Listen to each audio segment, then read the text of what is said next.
Agurno. Adventure level 152. Orc, Kokenian. Cold enough for you? Grabber asked. Fuck off, I chuckled, trudging through the unseasonable snow. Actually, tell me the tale of the dragon again. Nothing warms the heart quite like a story from ages past. The sword chuckled in turn. Won't warm your feet, though. Don't care about warmth. Talk to me about the dragon. A ray from the sun peeked up between the clouds and caught Grammar's golden hilt, causing it to glimmer. It was almost as if my request had brightened the sword's mood.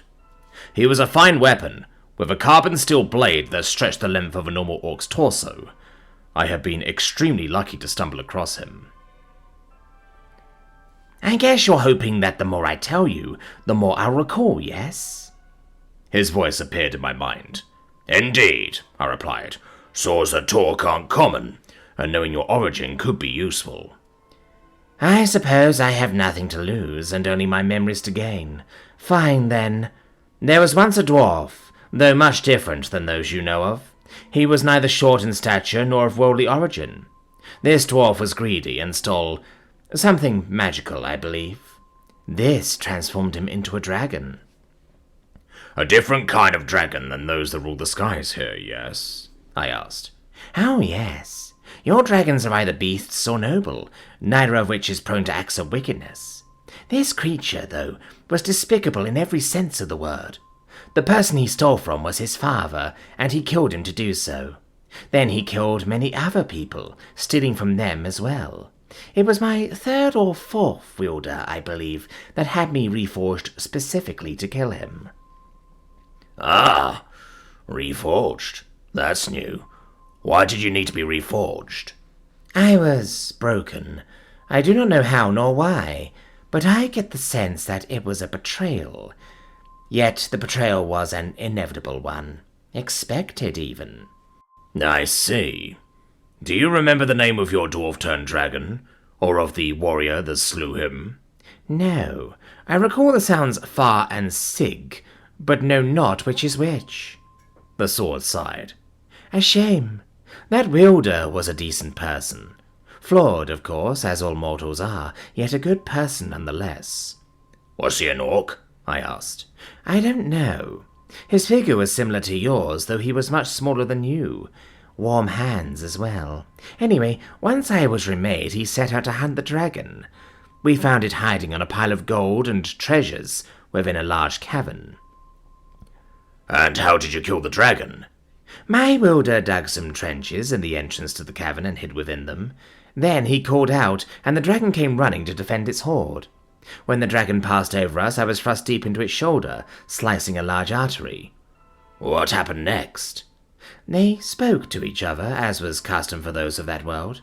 I don't recall what was discussed, but eventually the dragon died, and my wielder used me to carve its heart from its chest. There you go, I chuckled. You didn't remember that part last time. That's true, Grammar said thoughtfully, though I don't remember anything else. Still nothing about your first wielder? No, though I do remember one other thing. And that is? I was aware, but I wasn't able to speak. I recall wanting to taunt the dragon. I wanted to tell it that its blood tasted vile, and that it was more akin to a worm. Oh, I laughed. And yet you frequently chastise me for taunting those who fall before me. True. Grammar shared in my laughter. Fine. When you slay a dragon, I'll say that you've earned the right to taunt the weak. I have slain dragons. 15 of them. 5 of which assaulted me simultaneously. I know. I was with you, the sword said in a smug tone. And I also know that those were beasts and were only interested in eating you. Once they realized they were outmatched, they tried to flee, yes. A dragon is a dragon. No, my dear boy. The dragon I slew had scales that would make the mightiest of armors bow in reverence.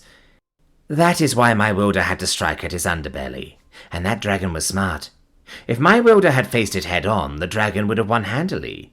That wielder would have also made short work of the dragon beasts of this world. The closest thing you have would be one of those high dragons you are obsessed with. The comment stung a little. It was true that I held a special place in my esteem for the high dragons that once ruled over much of the lands. I saw them as the ultimate opponent, but there were two issues with trying to fight them. The first was that they are now extremely uncommon. The second... And yet I cannot kill them, I sighed. It would be murder, which I have sworn against. Unless I can convince one to attack me. Your taunts or trickery would still label you the aggressor. I'm not certain of the exact oath that you made, but if it's worth anything, it accounts for that. I grunted begrudgingly, then stopped. Snowflakes floated gently above the ground ahead of me, and my scowl turned into a grin. A wild glyph was hidden underneath the snow, waiting for an unwary foot to find it. I had finally found my quarry. "Did you believe such a simple trap would ensnare me, Fae?" I asked the air. A small popping noise behind me indicated someone exiting the fair realm. My grin grew wider as I turned to meet my foe. It stood before me, defiantly, wearing a grimace similar to the one I'd been wearing moments before. The arch-fae's masculine form was far more muscular than most Walder are comfortable being. Its shimmering ivory-colored hair denoted that it was once beholden to the winter court. The bright red pupils that glared at me proved that it had forsaken its oaths, which was the very reason that I was hunting it. Wilder are predictable creatures once you get used to them. Even those that embrace chaos by forsaking the rules they sworn to live by can be controlled by things as foolish as pride or fear. Well, a mortal bounty hunter that doesn't even know the difference between a fae and an arch-fae, it sneered. You have followed me quite a distance, far enough to call it commendable, even. I will do you the favor of allowing you to introduce yourself before I kill you. Like I'd fall for that, I laughed. Its eyes narrowed. The shimmering silvery color of its irises paired well with the gleaming red of the pupil. Beautiful, as far as signs of evil go. Unfortunate that its fleshy form must be completely destroyed, so I could not keep one of his eyes as a trophy. Ah, so you do possess at least some knowledge of my kind, it sneered. Yet you're still foolish enough to try to hunt me down like some common game. I'll give you another tidbit of wisdom as a reward for your brazenness. Your death will be slow and painful, and those that sent you will suffer a similar fate. Dulok Nori suck! I interrupted. Particles of the metal that the fair folk fear most appeared to rise from the ground, enveloping the oath-breaking Walder. It sputtered and waved ineffectually, but the spell faded after only a moment. Thankfully, a moment was all that was needed. Trickery! It shouted, purple ichor leaping from his mouth and nose. Oh, you absolute fool. That will not be enough to allow your escape. My escape, I laughed. That spell was meant to prevent your escape. The arch-fae's expression fell from anger to contemplation. It subtly waved a finger, and mystical energies appeared before being abruptly snuffed out. Then his face finally began to show the fear that I was due. You are more of an idiot than I thought, it growled. Die, you fool! The arch-fae's fall to the ground interrupted his insult. I shook the blood from Grammar, then cast a fireball to incinerate his freshly severed legs. The once proud arch-fae stared up at me with a look of pure horror, which I met with a malicious grin. It used its remaining limbs to crawl away from me as fast as it could. It was fast, but not so fast that I couldn't keep pace. Finally, it stopped at a tree, propping itself up on its trunk. Die! It shouted, raising an arm. A sharpened root shot from the ground, aimed directly at my heart. A flicker of grammar blunted the makeshift spear, and it thudded ineffectually against my chest. I stepped forward, shattering it. The arch-fae lifted both of its arms to make ready for another assault. It opened its mouth to cast a powerful magic as its arms fell to the ground, freshly cleaved by grammar. I stood above the arch-fae, as it rapidly tried to understand what was happening. Aye? I leaned down and grabbed his jaw, holding it closed. Our eyes met, and I noted with satisfaction that tears were present in the once proud Wilder's orbs.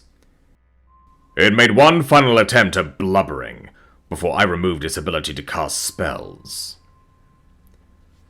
There are 3 ways in which a Wilder can manipulate magics. The first is willpower, which I took care of with the Iron Cloud.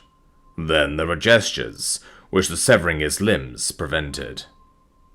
Finally, there's speech, which the tearing of his jaw and tongue put an end to.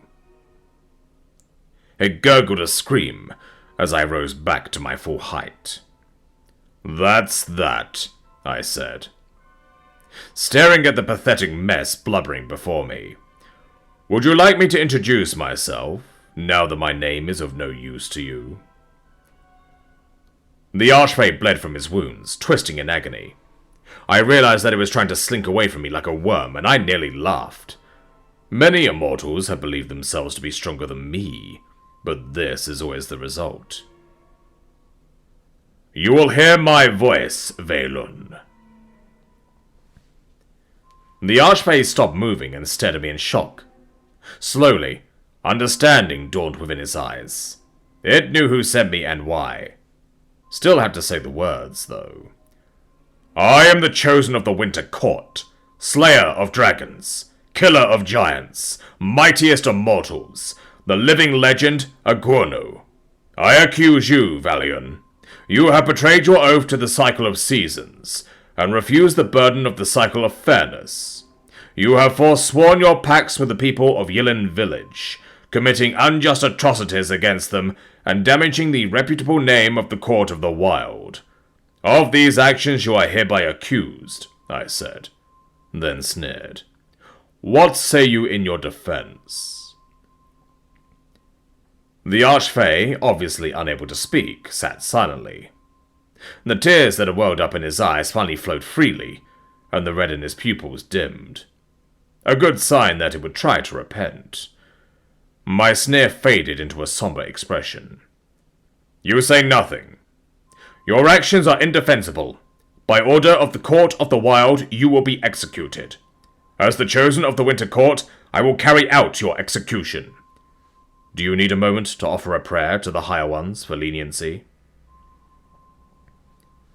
The arch-fae paused, blood still gushing from its wounds. The blood ran a sickly purple instead of the blue that Winter Wilder normally bled. Once it finished its contemplations, it looked up at me. I knew its answer before it gave it. The arch-fae's head turned to the left, and as it turned to the right, it rolled off of its shoulders. I pulled out a cloth and wiped Grammar clean, as I waited for Veilen to finish dying. A few breaths later, the magic that was gripping the area lifted, and a gust of heat washed over the snow. Veilen had been trying to avoid his rebirth, and had opted to create his own kingdom of winter instead. It had chosen the people of Yilin as its subjects, and had frozen their lands in an attempt to subjugate them.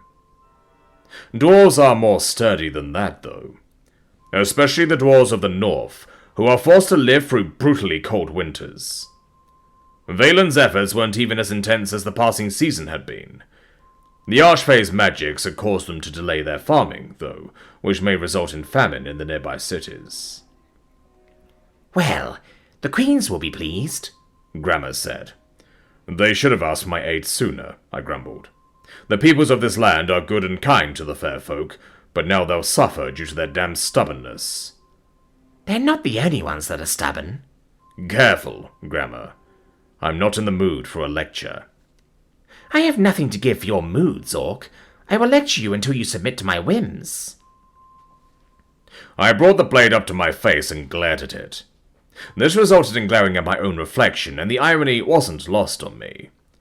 "And what if I leave you here?" "Why would I fear that? Someone else will find me eventually, and I'll have a new wielder.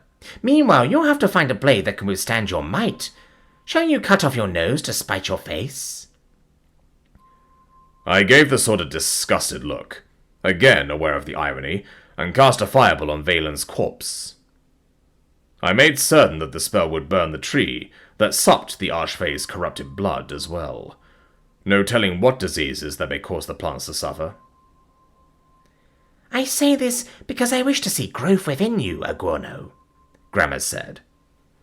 You must warm your heart toward your family, your children at the very least. I promise you that you will regret it if you do not. Everyone makes mistakes, I replied. Mine was thinking that I had it in me to be a father and a husband. I cannot give them the love that they need, and my absence ensures that they will seek it elsewhere. Perhaps they'll even find it. Empty platitudes. You just executed an arch-fae for betraying its oaths, yet you continue to justify your own betrayals? I know. Why did you give your daughter that blade? Gramma had been with me when I met the engraver, Talon. She was stunningly beautiful, and well on her way to being a master of the craft. In an act of flirtation, I purchased one of her practice blades. She warned me that she got the blades for cheap because they weren't of good quality, but I told her that the engraving was so beautiful that I had to have it. If it hadn't been for a sudden opportunity to leave, I'd have had her. The very blood within my veins calls out for challenges, but the only challenge to be had in Nuleva was that of bedding the women. I had hoped that the dungeon would offer something for me, but the monsters within it were far too weak.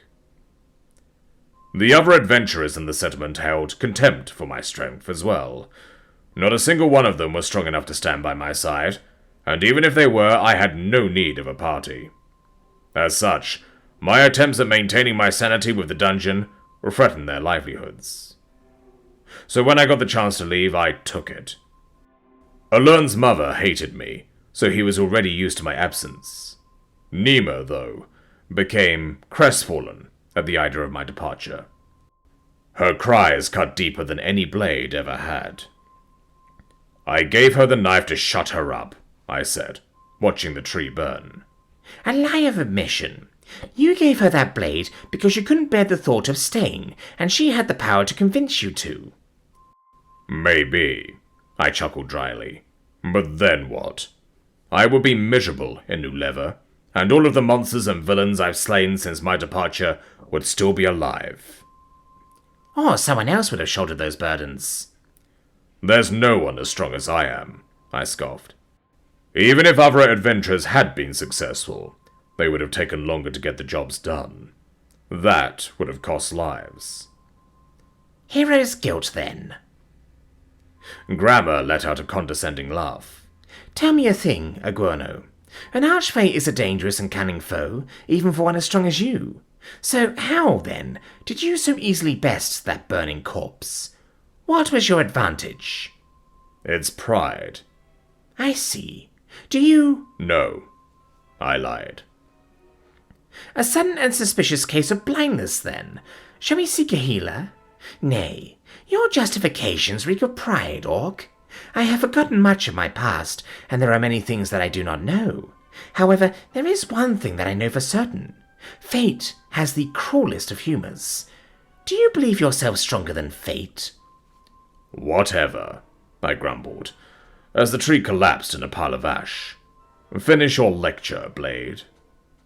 Whether it be head-on or from behind, you will be confronted with your sins, Iguano. I hope you are prepared to face them with dignity. I sheathed the mouthy sword, and began to trudge through the rapidly melting snow once again. The people of Veilen would not be able to hold a feast to celebrate my victory, but they'd have at least reserved a somewhat soft bed for me. I would have to stay the night, then go forth to seek my reward. It was the Winter Court that charged me with this task, but they have already begun their rebirth. The Summer Court will have to pay me instead.